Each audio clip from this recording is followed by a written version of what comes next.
So let's talk about this team up. Well, as you are aware, I am a big advocate of look at this awesome top I got from the last con, courtesy of Crystal.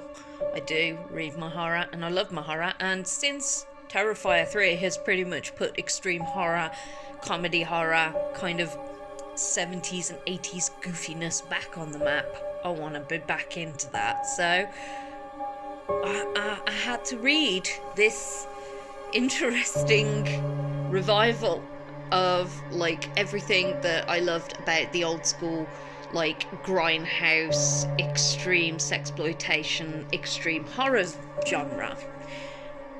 It has everything, including a bizarre plot, which is why I absolutely adore that Kelvin has made a new friend in Rain White, and they've created this beautiful baby, which is VAGINA SQUIDS from Mars. I don't know why they come from Mars. They could come from Mars, we don't know. But all we know is these VAGINA SQUIDS, and they have lots of tentacles, as you can see by the picture. So you can only imagine the kind of shenanigans that occur. You know, tourists going on holiday, and kids on the beach, you know, getting drunk, getting wasted, having a bit of romper-pomper. Yeah, it's that kind of book. So there are some moments in it where there's just beautiful one-liners that just I cracked up. In fact, I tagged Kelvin in quite a few lines, and I was like, dude, this is sick, I love it.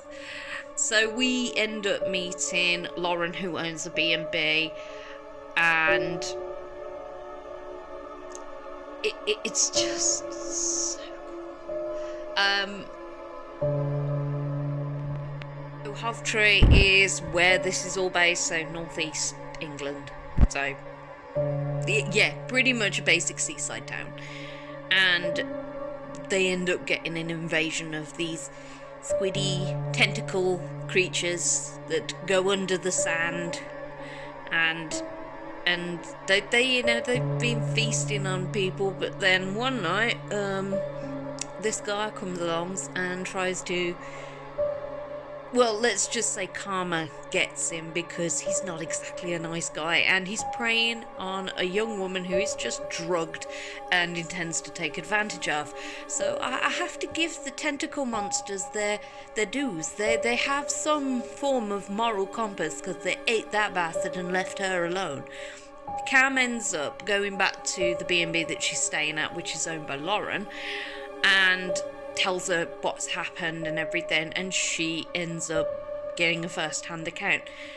There are two other characters in this that I freaking love, because they resonate so strongly with two magical unicorns in the horror community who I love and adore, and one is Mark Green and one is Kelvin himself, and these two are pretty much like mirroring these characters, like the actor Keith and then his friend Robin, and just the back and forth is, the banter is everything to me.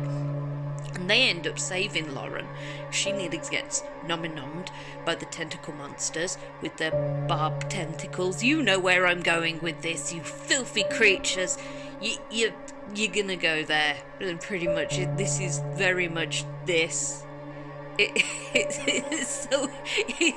literally is ripping the piss out of this on a big scale, but kind of more gross and more blood and guts. And yeah, I think there were moments where even I pulled an Art the Clown face, and I was like,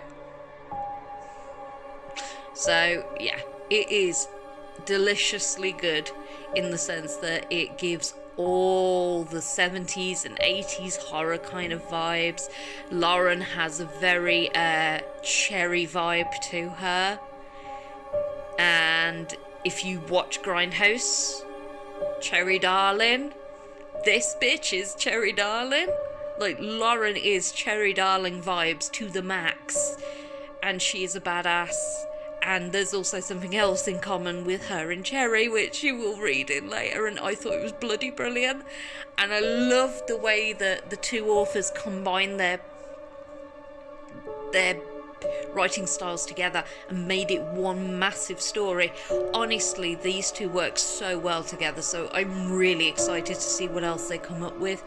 But if you like gross, disturbing, over-sexualized tentacleness with 70s and 80s horror vibes, grindhouse lovers, this is yours. This is the book to get.